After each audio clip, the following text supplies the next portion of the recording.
오늘도 우리 수요 예배 가운데 함께 오셔서 함께 말씀을 나누시고 또 교제케 하신 그 하나님의 은혜로 또 함께 예배하는 우리 모든 성도님들에게 크신 은혜로 주님께서 은혜 베풀어 주실 줄 믿습니다. 우리 옆에 있는 성도님들 바라보시면서 잠깐 눈웃음으로 인사 나누시겠습니다. 잘 오셨습니다. 감사합니다. 네. 아직도 마스크를 쓰시는 분들이 많이 계시는 거 보니까 아직은 아닌 것 같습니다. 우리 예배가 이러한 마스크든 또 어떠한 통제든 그러한 걱정 없이 온전하게 하나님 앞에 자유하게 예배할 수 있는 그날이 속히 오게 되리라 믿습니다. 튀르키예에도 교회가 있을 것이고 또 그곳에도 한인 교회가 또 있다라는 소식도 들었고 한인 교회 사모님이 인터뷰하시는 것도 들었는데 참 이렇게 좋은 공간에서 또 하나님을 예배하는 것이 참 큰 은혜이구나. 또 그들을 위해서 기도해야 되겠구나라는 마음이 늘 있었습니다. 우리가 주님 언제 오실지 모르지만 또 우리가 언제 하나님 앞에 불리움 받을지 모르지만 그 순간까지 정말 하나님 사랑해야 되겠구나. 정말 우리가 교회와 성도를 사랑하며 또 하나님께 영광 돌리는 삶을 살아가야 되겠구나라는 생각을 참 많이 했습니다.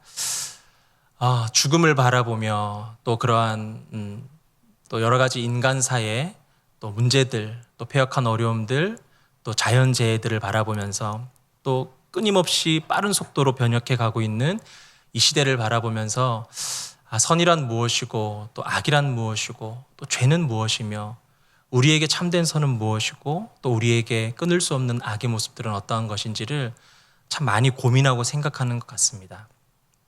우리 강남비전교회 성도님들 선을 행해 보셨습니까? 네, 당연히 행해 보셨겠죠. 착한 일들 많이 행하시고 또 지금도 그렇게 살다가 교회 오셨죠. 지난 1년간 나를 통해서 이루어졌던 선이 무엇인지를 한번 고민해 보겠습니다. 지난 1년간 나를 통해서 어떠한 선이 행해졌을까? 그리고 내가 행했다고 생각하는, 내가 선이라고 생각하고 행했던 그 모든 것들은 과연 참된 선일까를 한번 고민하는 시간 되었으면 좋겠습니다. 과연 인간들로부터 나타나는 이 선을 행함에 있어서 유무와 또 효용성은 어디까지일까요? 기독교가 욕을 많이 먹습니다. 참 기독교인들 그렇게 열심히 사는데도 조금만 잘못하면 그렇게 돌을 던지고 욕을 합니다. 그럼에도 불구하고요, 좋은 일, 구제나 교육적인 부분이나 또 봉사, 지금 이렇게 튀르키예 시리아 지역 지진이 났으면 또 발빠르게 움직이는 곳이 어디입니까? 교회죠. 우리 강남 비전 교회도 빠르게 또 이제 헌금하고 또 돕는 일에 힘을 쏟았는데 그래도 참 기독교인들이 좋은 일 많이 하잖아요. 인정하십니까? 저만 그렇게 생각하나요? 사람들이 그렇게 욕을 해대는데 정말 이런 말을 하고 싶어요. 우리가 부족하고 연약한 부분들이 분명히 있지만 우리의 정말 좋은 부분들, 우리 기독교가 이 세상 가운데 선을 행하고자 몸부림치는 그 애절한 마음들을 좀 알아주셨으면 좋겠다. 기독교가 그동안 기독교의 100년 이상의 역사 가운데 정말 수많은 그러한 선한 일들을 우리 교회를 통해서 참 많이 이루었는데 그런 모든 것들이 그 어떠한 잘못들 때문에 다 묻히는 것 같아 참 마음이 아픕니다. 개인적으로. 그래서 그런 사람들이 글을 쓰면 댓글을 써주고 싶지만 참습니다. 또 그 댓글에 또 무슨 일들이 일어날지 모르기 때문에 참 마음이 그래요. 교회만 그렇습니까? 아닙니다. 교회의 반대쪽에 있는 사람들, 그러니까 이제 흔한 말로 불신자들이 그들의 삶을 보아도요, 우리 신앙인들이 참 부끄럽다라고 생각될 정도로 그들도 참 선하게 살아가는 자들이 많습니다. 꼭 구제나 봉사 이런 것들이 아니더라도 일상 가운데 그들이 말하는 말 한마디, 행동 하나하나 기독교인 못지않은 정말 따뜻함과 감동을 주는 부분들이 그분들에게 좋은 면들이 많이 나타난다라는 것이죠. 그래서 그런 모습들을 통해서 우리는 이런 생각을 할 수도 있습니다. 기독교인들도 보고 또 믿지 않는 사람들의 그런 모습들을 보면서 사람은 비록 죄 가운데 처해 있어서 참 초라하지만 그래도 어느 정도 선을 분별하거나 또 선택하고 행할 수 있는 능력이 있는 것 아닌가라고 생각할 수 있습니다. 또는 인간이 비록 죄 아래 있지만 어떤 교육이나 또 수양에 있어서 수양을 통해서 성숙하여서 스스로 충분히 고상한 삶을 만들어갈 수 있다라고 믿기도 합니다. 그런데 성경은 바로 그 부분에 있어서 명확하고 단호하게 선언하고 있습니다. 로마서 3장 10절에서 15절까지 말씀을 보면 기록된 바 의인은 없나니 하나도 없으며 깨닫는 자도 없고 하나님을 찾는 자도 없고 다 치우쳐 함께 무익하게 되고 선을 행하는 자는 없나니 하나도 없도다. 그들의 목구멍은 열린 무덤이요 그 혀로는 속임을 일삼으며 그 입술에는 독사와 독이 있고 그 입에는 저주와 악독이 가득하고 그 발은 피 흘리는데 빠른지라. 성경은 인간을 향해서 의인은 없다, 선을 행하는 자도 없다라고 명확하게 규정합니다. 특별히 목구멍은 열린 무덤이라는 표현을 썼는데요. 당시 유대인에게 이 죽음이라는 것은 상당히 부정적인 의미였습니다. 따라서 시체가 매장되어 있는 무덤, 사람이 절대로 접촉해서도 안 되고 그 입구를 견고하게 봉했다라고 합니다. 그리고 회를 칠해서 여기가 무덤이요라는 알림을 명확하게 해서 사람들의 접근을 막았다라고 하는 것이죠.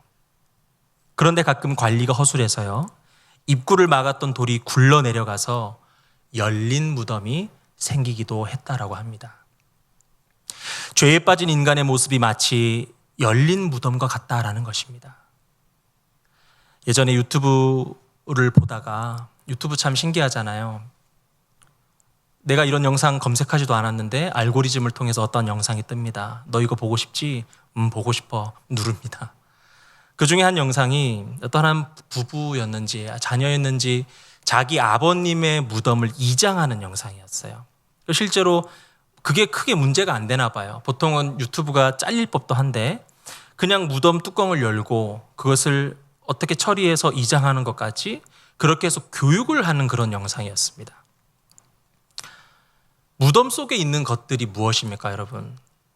그 안에 긍정적이고 아름다운 것들이 있을까요? 없죠. 저는 보았습니다. 차가운 시체가 있고요. 악취가 있고요. 어둠과 외로움이 있죠. 긍정적이고 아름다운 것들은 찾아볼 수가 없습니다.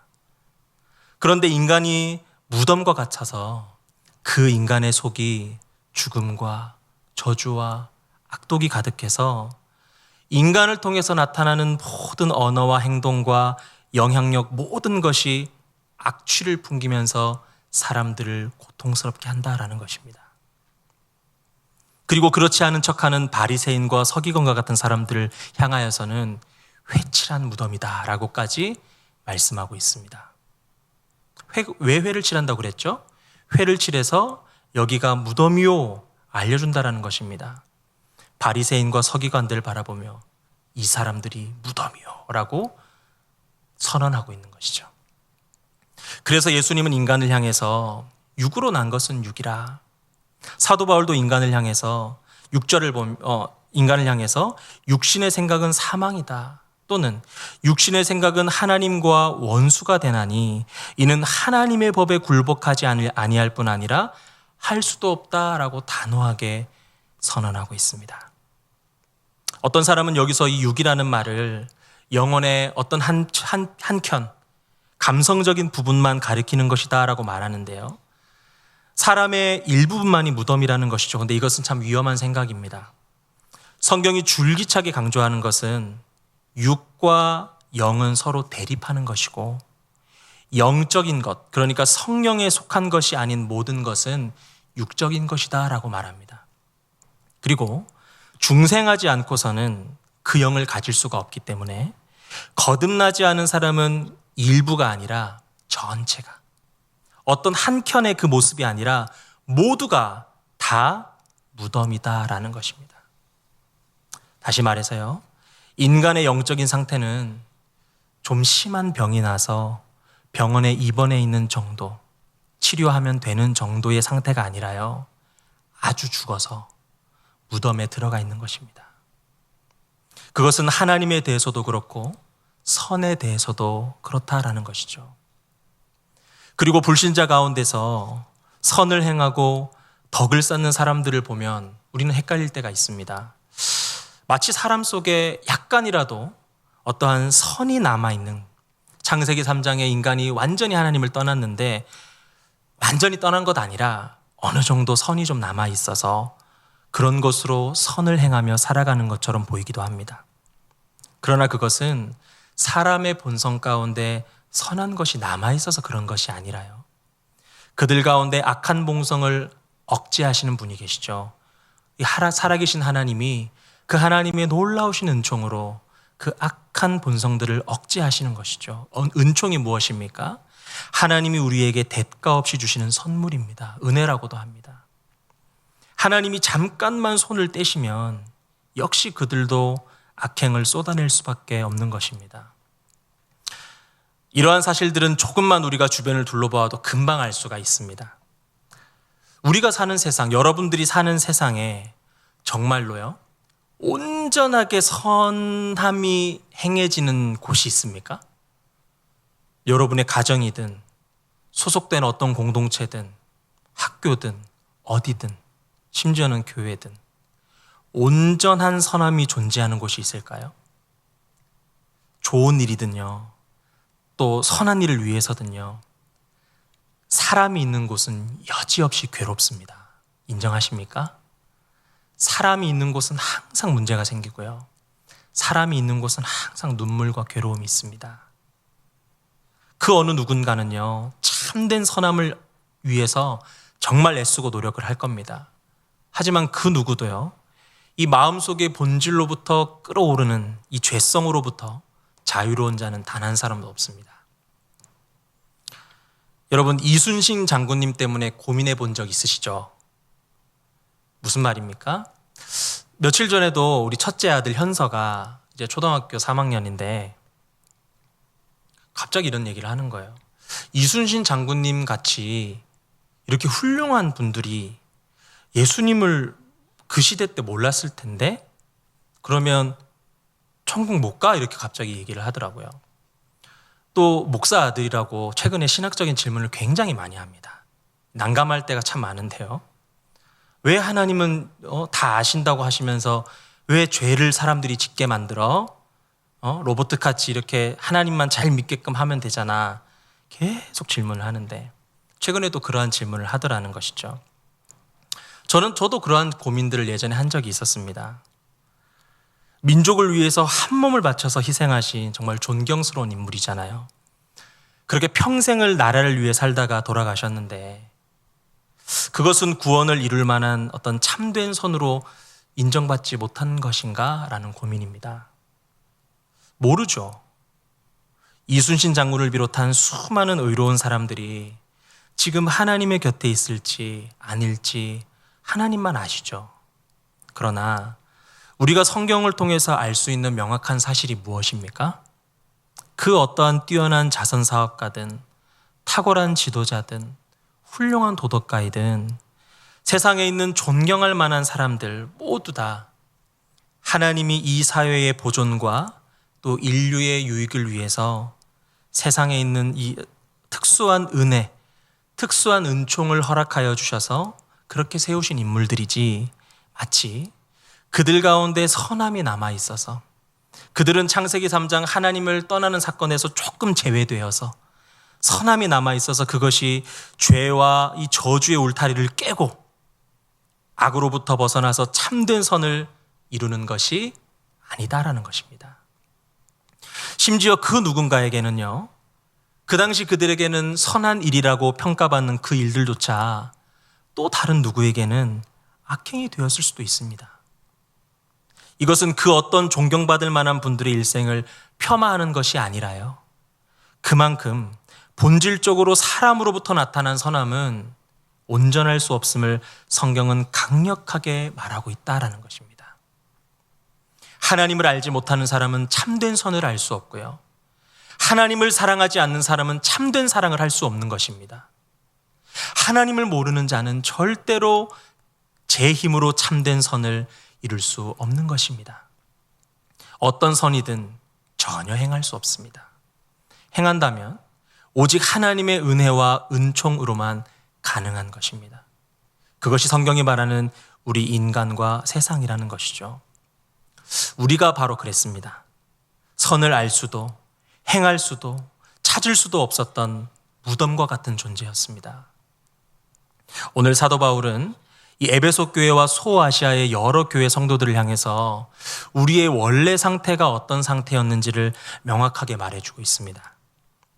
오늘 본문 2절부터 3절까지 말씀을 보시면 그때의 너희는 그 가운데서 행하여 이 세상 풍조를 따르고 공중의 권세 잡은 자를 따랐으니 곧 지금 불순종의 아들들 가운데서 역사하는 영이라. 전에는 우리도 다 그 가운데서 우리 육체의 욕심을 따라 지내며 육체와 마음에 원하는 것을 하여 다른 이들과 같이 본질상 진노의 자녀이었더니라고 말씀합니다. 중생의 은혜를 받기 전에 우리는 어떤 상태였습니까? 본질상 진노의 자녀다라고 말합니다. 본질상 진노의 자녀가 뭡니까? 허물과 죄로 상처를 입은 그런 수준이 아니라 아예 죽은 자라는 것입니다. 무엇이 우리를 그런 죽음의 상태로 만든 것이죠? 하나님을 떠난 것이죠. 하나님을 떠나서 내가 주인 되어서 타락한 세상 풍속을 따라 살고요. 악한 영의 지시에 따라 살고요. 육체와 마음의 욕구에 따라 살고 육체의 욕망에 이끌려 사는 것이죠. 그런 인간의 본질적인 상태를 한마디로 진노의 자녀다라고 표현하고 있습니다. 진노의 자녀다라는 것은 태어날 때부터 진노 아래 놓인 자식이다라고 번역됩니다. 태어날 때부터 진노 아래 놓인 자식이다라는 것이죠. 여기서 더 이상 우리가 소망이나 희망을 찾을 수가 있겠습니까? 제가 지금 장황하게 얘기를 했는데요. 지금까지 말씀을 통해 봤던 이 인간에게 소망과 희망이 있습니까? 이게 인간이라는 것이죠. 이게 우리가 살아가는 세상이라는 것입니다. 우리가 날마다 터지는 사건 사고를 보면서 한숨을 쉬면서 어떻게 저런 일이 있을 수 있는가 얘기하시죠. 어떻게 저럴 수 있지? 너무나 안타까운 마음으로 그렇게 말하잖아요. 그런데요, 사실 그게 정상일지도 모릅니다. 우리가 세상 사람들을 바라보면서, 심지어는 교회 사람들을 바라보면서 어떻게 사람이 저럴 수가 있지라고 말하시죠. 어떻게 사람이 저런 일을 행할 수 있을까? 어떻게 사람이 저렇게 생각할 수 있지라고 말하시죠. 그게 정상일지도 모릅니다. 가난, 전쟁, 재해, 질병, 그게 그러면 정상이면 그 모든 것들이 당연한 것입니까? 맞습니다. 그래서 하나님이 인간을 향해서 타이르고 타이르신 것입니다. 너희가 나를 떠나면 정령 죽으리라 말씀하신 겁니다. 하나님이 과일 하나 따먹었다고 인간을 매몰차게 버리셨겠습니까? 아니죠. 그 과일을 따먹었지만 그것이 하나님 앞에 범죄하는 것이고, 그것이 하나님 안에 인간이 하나님을 떠나는 것이고, 그로부터 말미암는 수많은 고통과 죽음의 재앙을 하나님은 다 알고 계셨을 겁니다. 너희가 나를 떠나면 정령 죽으리라. 너희가 그것을 범하면 반드시 죽을 것이다. 본질상 진노의 자녀가 되었습니다. 무덤이라는 것이죠. 죽었다라는 것입니다. 무덤 속에서 뭘 기대하냐는 것입니다. 이미 죽어서 관 속에 누워있는 상태를 보면서 뭘 바라냐는 것입니다.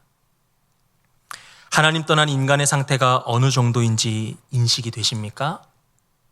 자신의 힘과 의지로는 선을 알 수도 없고 행할 수도 없고 찾을 수도 없는 존재라는 겁니다. 끊임없이 악을 행하고 악을 행하는 데에만 최적화된 죄인입니다. 인간은 하나님 앞에서도 더 이상 이제 할 말이 없습니다. 그냥 그렇게 죄악 가운데 살다가 영원히 고통당하는 지옥불에 떨어지면 그만입니다. 굳이 좋은 예배 시간에 왜 이렇게 저 목사가 이렇게 악취나는 인간의 죄성을 계속 반복적으로 얘기할까? 굳이 그것을 알 필요가 있나? 라고 생각할 줄도 모르시겠는데요. 있습니다. 나의 죄, 우리 인간의 죄된 본질이 어떠한지를요, 빨리 깨달을수록 우리는 살 수 있는 것입니다. 신앙생활은 내 안에 있는 죄가, 내 본질이 얼마나 구역질나는 악한 죄성의 본성인지를 깨닫는 것에서부터 시작이 됩니다. 왜 하나님이 그런 우리를 그냥 내버려 두지 않으셨다라는 이 놀라운 복음의 사건이 우리 가운데 임했을까요? 왜 우리가 날마다 복음을 증거하고 그 하나님의 말씀 가운데로 나아가게 되었을까요? 하나님이 그냥 우리를 내버려 두지 않으시고 우리에게 선물을 주셨기 때문입니다. 그렇게 자신의 상태에 대해서 아무것도 할 수 없는 비참한 상태에 놓였을 때 한 의로운 빗줄기가 우리에게 비추었습니다. 오늘 본문 4절과 5절 말씀을 보시면 긍휼이 풍성하신 하나님이 우리를 사랑하신 그 큰 사랑을 인하여 허물로 죽은 우리를 그리스도와 함께 살리셨고 너희는 은혜로 구원을 받은 것이라. 무덤과 같이 죽음의 상태에 놓여있는 우리를 하나님께서 그리스도와 함께 다시 살리셨다라고 말씀합니다. 그 이유가 무엇입니까? 우리를 사랑하신 그 큰 사랑을 인하여 라고 말합니다. 우리를 너무 사랑하셨다라는 것이죠. 우리를 살리신 것뿐만이 아닙니다. 6절 말씀을 보면 또 함께 일으키사 그리스도 예수 안에서 함께 하늘에 앉히셨다라고 말씀합니다. 무슨 이런 일이 있을 수 있습니까? 죄악 덩어리인 우리를요, 죽음 가운데 살리시더니 예수님과 함께 하늘에 앉히셨다라는 것이죠. 하나님의 사랑이 얼마나 놀라운 사랑입니까? 남녀 간의 사랑 해보셨죠? 저도 사랑했으니 결혼했고까지 있겠죠? 참 많이 얘기했던 것 같습니다. 사랑해, 사랑해. 말할 수 있어요. 사랑해. 그런데 우리 인간의 사랑은 어떻습니까? 온전하지 못해요. 내가 사랑한다라고 하는 그 말을 100% 지킬 수도 없습니다. 내가 사랑한다라고 말할 때만큼은 모든 것을 다 해줄 수 있을 것 같고 한 번도 고통이나 눈물 흘리지 않게 해줄 것 같지만 인간의 사랑 온전치 못하여서 별것 아닌 것 가지고 금방 싸우고 토라져서 그 사랑 금방 온데간데 없이 사라지죠. 그러나 하나님의 사랑이 진짜 사랑인 이유는 하나님의 보좌에서 우리를 바라보며 고통하는 우리를 바라보며 내가 너희를 사랑한다 말만 한 것이 아니라는 것입니다. 제가 한 번씩 중고등부 아이들에게 복음을 점검할 때 하는 말이 있습니다. 얘들아, 지금 개미 왕국이 있는데 용암 덩어리가 흘러오고 있어. 그 개미들을 살리려면 어떻게 해야 될까? 아이들이 별소리를 다 합니다. 삽으로 퍼서 옮깁니다. 뚜껑을 덮습니다. 말도 안 되는 소리를 하거든요. 그게 아니죠. 방법이 없어요.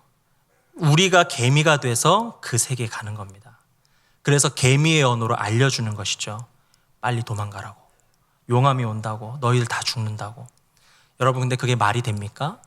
인간이 어떻게 하찮은 개미가 될 수 있습니까? 그런데 그 말도 안 되는 역사를 하나님이 이루셨다라는 것입니다. 전능하신 하나님이 인간이 되어서 이 땅 가운데 오셔서 우리를 위해 죽으시고 부활하셨다는 사실, 날마다 얘기하니 별것 아닌 에피소드 같죠. 그것은 사실 말이 안 되는 것입니다. 하나님이 인간이 되어서 우리를 찾아오셨습니다. 직접 찾아오셔서 3년 동안 공생의 기간 동안 가르치시고 고치시고 전파하시면서 하나님의 하나님 되심을 보여주셨고 예수 그리스도가 당신의 아들이며 그분을 통해 하나님의 나라를 눈으로 보여주셨습니다.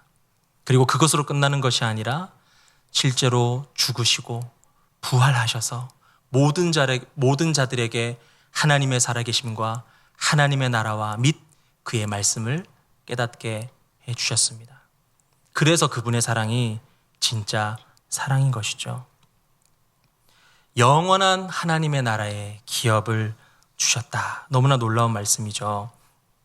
저희 외할머니는 제가 어렸을 때부터 제가 보아온 한은 아침에 눈을 뜨면 무조건 상을 피고 예배를 시작을 하십니다. 저희 할아버지와 함께 외할아버지 외할머니 친가 쪽도 다 믿는 집안이시고 친가 쪽은 더합니다. 거기는 다 목사님들이라서 거들떠도 못 보고요. 외가 쪽 우리 할머니 할아버님도 신앙인들이신데 눈을 뜨면 바로 상을 놓고 이제 예배를 하시고 찬송 한 장 부르고 성경 보고 그때부터 이제 기도를 하는데 먼저 1번이 손주들 명단 쫙 읽어가면서 기도하시고 그다음에 아들, 딸들, 교회, 담임 목사님, 성도님들 이런 순으로 쭉 기도를 하는 것을 어릴 때부터 너무 많이 보아왔어요. 저희 외할머니가 좋아했던 찬송이 있었습니다. 찬송가 384장 나의 갈 길 다가도록이었는데 이런 가사가 있죠. 나의 갈 길 다가도록 예수 인도하시니 그의 사랑 어찌 큰지 말로 할 수 없도다. 성령 감화받은 영혼 하늘나라 갈 때 영영 부를 나의 찬송 예수 인도하셨네. 이 찬송을 부르셨던 그 모습, 박자가 틀리는 모습이 너무 웃겨서 어릴 때 옆에서 낄낄댔던 그 기억 아직도 마음 가운데 생생한데요. 한 달 전에 하나님의 품에 안기셨습니다. 그래서 장례식을 갔다 왔습니다. 손주 사위가 이제 장례식 저 말고요. 손주 사위가 이제 장례식 말씀을 전하는데 이런 멘트를 했어요. 할머니는 진리가 감추어지고 신앙이 외면받는 시대 속에서도 삶 속에서 하나님의 나라를 이루어 가신 믿음의 어른이었습니다. 라는 멘트를 했습니다. 설교의 한 구절로. 맞다라는 생각이 그때 마음 가운데 확신으로 찾아오더라고요. 아, 우리 할머니는 진짜 하나님의 나라를 믿었구나. 우리 할머니는 비록 천국 가지 않았어도 이미 그 자리에서 천국을 누리며 산 분이시구나 라는 것이 또 새삼스럽게 마음 가운데 이렇게 든 마음들이었습니다.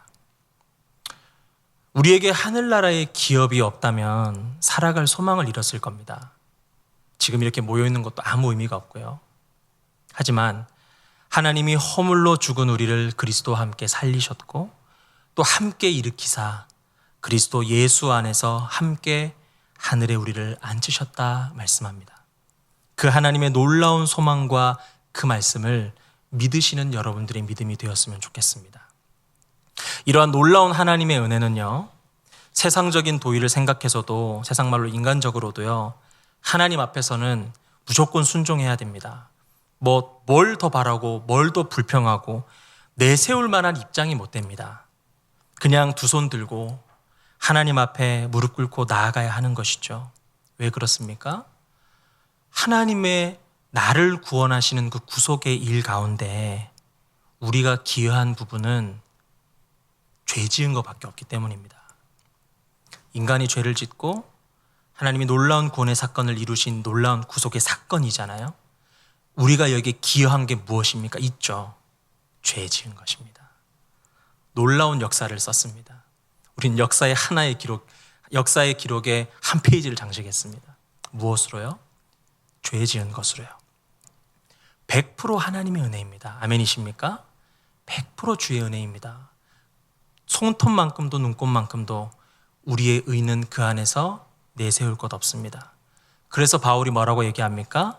오늘 본문 8절에서 9절 말씀에 너희는 그 은혜에 의하여 믿음으로 말미암아 구원을 받았으니 이것은 너희에게서 난 것이 아니요 하나님의 선물이라. 행위에서 난 것이 아니니 이는 누구든지 자랑하지 못하게 함이라 말씀합니다. 그래서 우리 하나님은요, 찬양받기 합당하신 분이신 것입니다. 그래서 우리는 24시간 하나님을 찬양해도 사실 모자란 것이죠. 하나님만 영광 받으셔야 하는 것이죠. 우리를 교회의 각 지체로 세우셨습니다.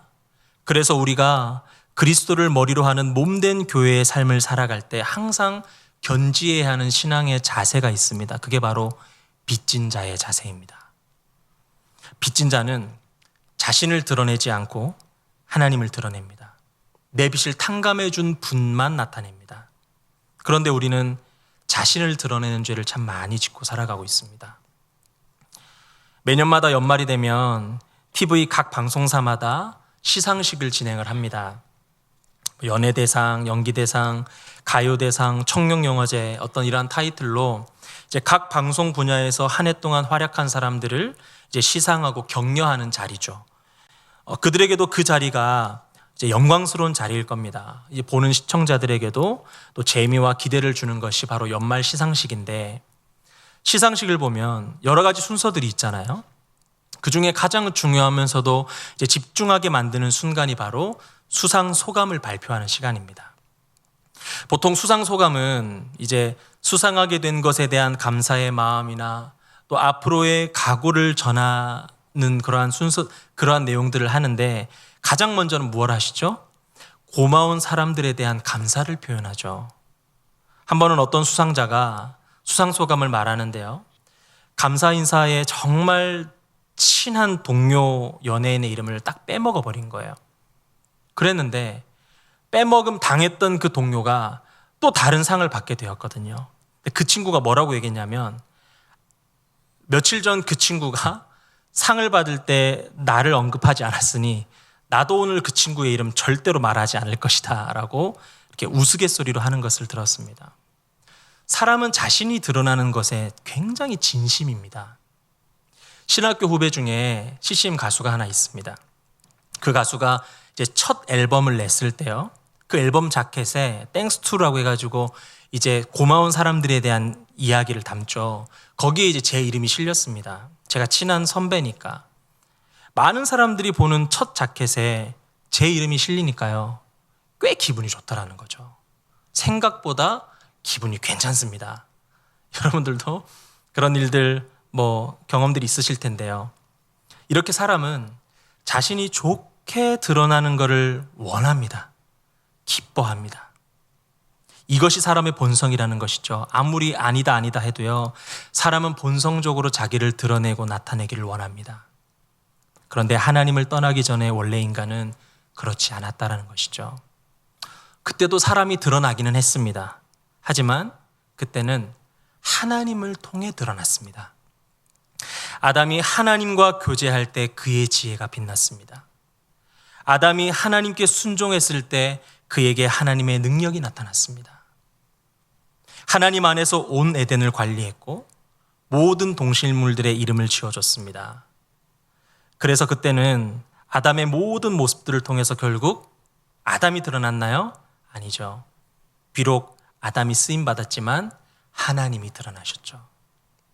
이처럼 하나님으로부터 피조된 존재는 기본적으로 자기의 자기됨을 자신의 공로로 돌릴 수 없고요, 오직 자신의 창조자만 자랑할 수밖에 없습니다. 그것이 피조물입니다. 그런데 그런 아담이 죄를 지었습니다. 하나님께 불순종한 것입니다. 바로 그때 아담에게 변화가 생겼습니다. 어떤 변화죠? 그 전까지는 몰랐는데 갑자기 자기 몸을 보니 벗고 있는 거예요. 자신이 벗은 몸인 줄 알고 무화과 나뭇잎으로 몸을 가립니다. 하나님 안에 있을 때, 하나님만 바라봤을 때는 알지 못했던 자기 모습이 스스로에게 비춰지기 시작한 것이에요. 하나님 안에 있을 때는 벗은 몸이 문제가 되지 않았거든요. 그런데 하나님을 떠나니까 벗은 몸이 문제가 되는 것입니다. 하나님만 높이고 하나님만 드러냈던 아담의 삶이 이제는 자신의 드러남을 신경 쓰는 삶으로 바뀌게 된 것이죠. 그래서 사람은요, 조금만 은혜가 사라져도 금세 자기를 드러냅니다. 자기 공로를 나타내려 합니다. 하나님을 섬기는데요, 대가를 원합니다. 어느 순간 자기 스스로를 구원받을 만한 자로 여기기 시작합니다. 이쯤 하면 되지 않나? 요 정도 사역했으면 그래도 하나님이 좋아하시겠지? 구원받을 만하지? 생각하게 됩니다. 아니죠. 이것은 너희에게서 난 것이 아니요 하나님의 선물이라. 행위에서 난 것이 아니니 이는 누구든지 자랑하지 못하게 함이라. 큰아들이 이틀 전에 윷놀이는 지금 거의 매일같이 하고 있습니다. 설날 때 제가 윷놀이를 사준 것이 이제 큰 화가 되어서 그때부터 거의 매일마다 윷놀이를 하고 있는데요. 아빠한테 한 몇 번 이기더니 기세가 등등해서 설날 때 받은 용돈이 10몇만 원이 있거든요. 제가 그거를 이제 통장에다 넣어줍니다. 제가 관리를 해주는 하인이죠. 돈이 있으니까 갑자기 오늘은 돈을 걸고 하자는 거예요. 자기가 3번을 이겼거든요. 제가 3번을 얘기했습니다. 아니다. 그냥 하자. 아니다. 그냥 하자. 너 후회한다. 자신만만하게 아니라고. 10,000원 걸고 해보자는 것이죠. 좀 열심히 했습니다. 제가 아빠인데도 열심히 해서 개 치면 개로 잡고 걸 치면 걸로 잡고요. 못 치면 윷도로 잡고 계속 잡아가지고 거의 손 쓰지 못할 정도의 비참함을 경험하게 했고, 그래서 결국 3판 2선승제에 제가 2번을 연달아서 그냥 쉽게 이겼어요. 그러고 나서 표정을 봤더니 겸손해져 있더라고요. 그러면서 아무 말도 하지 않아요. 겸손하게 이제 씻어야 될 시간이 되니까 이제 아빠의 눈치를 보고 있는 것이죠. 그래서 제가 이제 아들을 데리고, 현서야, 그냥 아빠 10,000원 안 받을 테니까 다음부터는 그냥 돈 걸지 말고 하자고. 아직은 아빠가 좀 더 너보단 잘할 것 같다고. 그러니까 아빠 오늘은 10,000원 안 받을게, 알겠지? 갑자기 화색이 돌면서 알겠다고 그러는 거예요. 그때부터 인간의 그 마음 있죠. 현서야, 이제 가서 씻어야지. 그러니까 예, 알겠습니다. 어떻게 해야지? 네, 알겠습니다. 그렇게 겸손해질 수가 없고 그렇게 말을 잘 들을 수가 없습니다. 은혜 때문에 그렇죠. 은혜. 아빠가 내 죄를 탕감해 줬잖아요. 10,000원이라는 이 죄를 탕감해 줬습니다. 얼마치를요? 몇 프로를요? 50%요? 전부 다 탕감해 줬잖아요. 내가 뭐 잘한 거 있나요? 없어요. 자랑할 거 있나요? 없어요. 순전히 아빠의 놀라운 은혜와 사랑으로 죄를 탕감해 준 것입니다. 빚을요. 어떤 사람도 자신의 구원을 자기 의로 자랑하지 못하는 이유가 무엇입니까? 우리가 거듭나는데 어떠한 기여나 역할을 하지 못했기 때문입니다. 그것을 자각한 우리가 할 수 있는 유일한 것이 딱 하나 있습니다. 그 하나님의 구원을 찬양하며 감사하며 그 뜻을 쫓아 살아가는 것입니다. 그래서 우리는 항상 이 빚진 자의 자세로 살아가야 합니다. 어제까지는 현서가 빚진 자의 자세였는데 아까 통화를 해보니까 조금 빚을 덜 진 자처럼 다시 바뀌어 왔던데요. 오늘 또 가서 윷놀이로 또 한판. 복음을 가진 자임에도 교회임에도 욕심이나 이기심으로 얼룩진 우리에게 무엇보다 필요한 것은 바로 이러한 빚진 자의 자세를 회복하고 또 겸손을 회복하는 것일 줄 믿습니다. 오늘날 이러한 겸손함의 영성이나 어떤 가난한 자의 영성이 없어서 우리는 참 목마르고 메말라가는 것일지도 모릅니다. 오늘 하루도 더 깨닫길 원합니다. 나는 죄인이구나. 대책이 없구나. 벼랑 끝에 죄인이구나. 내일도 더 깨달으시기를 바랍니다. 그런 나를 하나님이 사랑해 주셨구나. 오직 하나님께만 영광 돌리시길 바랍니다. 오직 여러분을 통해서 하나님만 드러나시길 바랍니다. 여러분들을 통해 오직 이 빚진 자의 자세로 하나님의 나라와 의를 위해 살아가시기를 바랍니다. 그렇다면 빚진 자의 자세로 살아가는 것이 무엇입니까? 성경은 이것을 좀 더 구체적으로 말씀하고 있는데요. 10절 상반절 말씀을 보면 우리는 그가 만드신 바라 그리스도 예수 안에서 선한 일을 위하여 지으심을 받은 자니라고 말합니다. 우리가 이 말씀을 하나님이 우리를 창조하실 때 선한 일을 위해서 창조하신 것이구나 라고 생각할 수 있는데요. 여기서 지으심을 받은 자니 크티스텐테스라는 단어인데 천지 창조 시에 하나님이 인간을 창조한 것을 말하는 것이 아니라요. 인간의 구원과 관련된 하나님의 재창조를 가리키는 말입니다. 그러므로 우리가 그리스도 예수 안에서 선한 일을 위하여 지으심을 받았다라는 말씀은 하나님께서 선한 일을 행하기 위해서 당신의 뜻 가운데 우리를 선택하시고요. 그 목적을 위해서 우리를 성도로 세우셨다라는 말입니다. 저는 교회의 여러 호칭 중에요. 그 무엇보다도 영광스럽고 존귀한 호칭이 바로 성도임을 믿습니다. 우리가 성도된 것은 그냥 어떤 교회에 소속된 것 정도의 의미가 아닙니다. 집사님 또는 권사님, 안수 집사님 말하면 저 아직 아닙니다. 저 그냥 성도입니다. 그런 게 성도가 아니고요. 성도라는 호칭 안에는요. 우리를 향한 하나님의 섭리와 경륜과 사랑이 풍성하게 담겨 있습니다.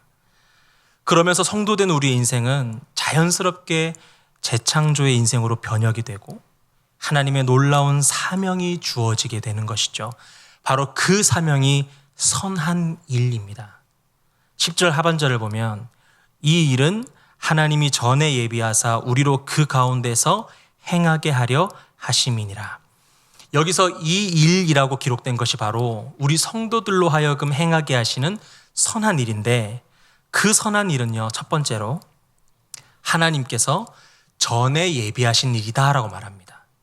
이것은 하나님이 성도들에게 행하게 하실 선한 일을 창세 전부터 그 구원한 자들을 택하실 때 이미 계획하신 일이다라는 말씀입니다.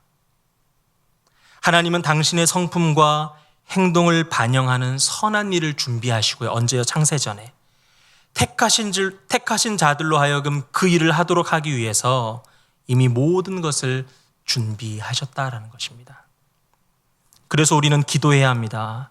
하나님, 창세전부터 준비하신 나를 향한 계획을 이루어 주옵소서. 나를 통해서 하나님의 나라와 의가 이루어지게 하여 주옵소서 기도하는 것입니다. 아직도 꿈이 없고 비전이 없어서 낙심하고 있는 자녀들이 있습니까? 하나님의 일하심에 대한 기대가 일어나야 합니다. 하나님이 나를 선택하셨고 하나님이 나를 향한 계획을 가지고 계시는구나. 그것이 깨달아지는 순간, 전인격적으로 깨달아지는 순간 그의 인생은 바뀌게 될 줄 믿습니다. 제가 중고등학생 시기를 생각보다 어렵게 지냈는데요. 아버지가 목회를 하시다 보니 많은 초등학교만 저는 4번을 옮겼고 이사를 수도 없이 했습니다. 목회자 자녀분들도 계시는데 아마 공감하실 텐데요. 제가 그 힘든 중학교, 고등학교 시기를 잘 이겨낼 수 있었던 것이 다른 것이 아니라 하나님이 기훈아, 너를 향한 계획이 있어. 너를 향한 계획을 가지고 너를 이끌고 계셔라는 이 믿음의 고백이요, 엄청나게 단단한 갑옷과 같이 내 인생을 지탱해 주더라는 것입니다. 어떤 문제가 찾아온들, 친구들이 어떠한 문제로 나에게 힘들게 한들, 학업적인 문제로 또는 가정의 문제, 그 어떤 것이 찾아온들 하나님이 나를 향한 계획이 있어. 나는 하나님 앞에 영광 돌릴 사람이야. 하나님이 나를 사용해 주실 거야 라는 이 확신으로 이겨나갔다는 것입니다. 하나님의 피조물은요, 하나님 안에 있을 때 평안을 누리고 비전을 향해 나아갈 수 있는 것입니다. 왜입니까?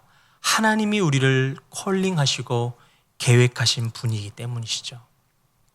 우리와 우리의 자녀들이 나를 향한, 우리의 가정을 향한 창세전부터 예비하신 놀라운 계획을 발견하고 선한 일을 이루는 역사가 있으시기를 바랍니다. 그렇다면 그 선한 일이 구체적으로 무엇입니까? 여기에서 선한에 해당하는 이 아가도이스라는 단어는 다양한 의미로 사용이 되지만 구약은 물론 신약에서도 이 하나님의 선하신 성품과 관련된 것을 주로 나타냅니다.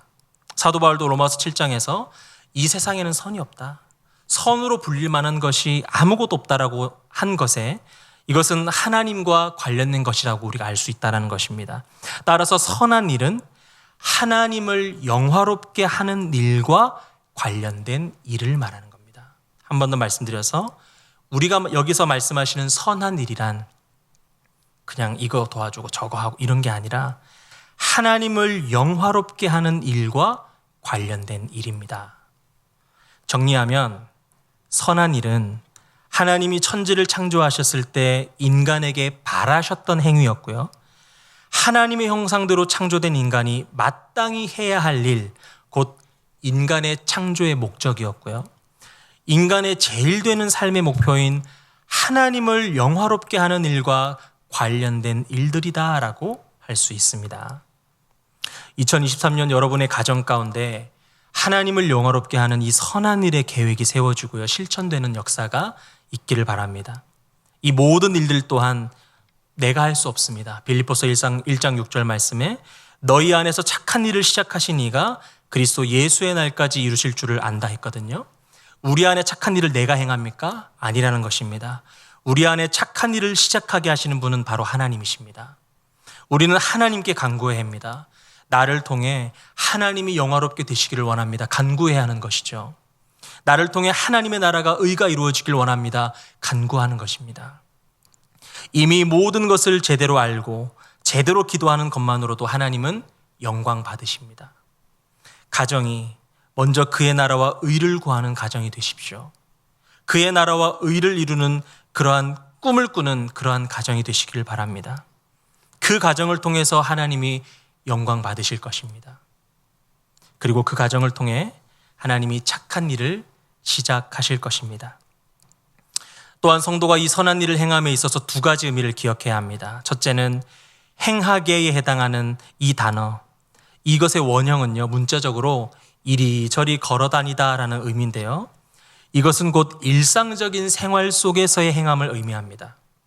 그래서 이 성도의 선한 일이란 것은요, 위선적이고 가식적이지 않고요, 일반적인 삶에서 자연스럽고 진실하게 드러나야 한다는 것입니다.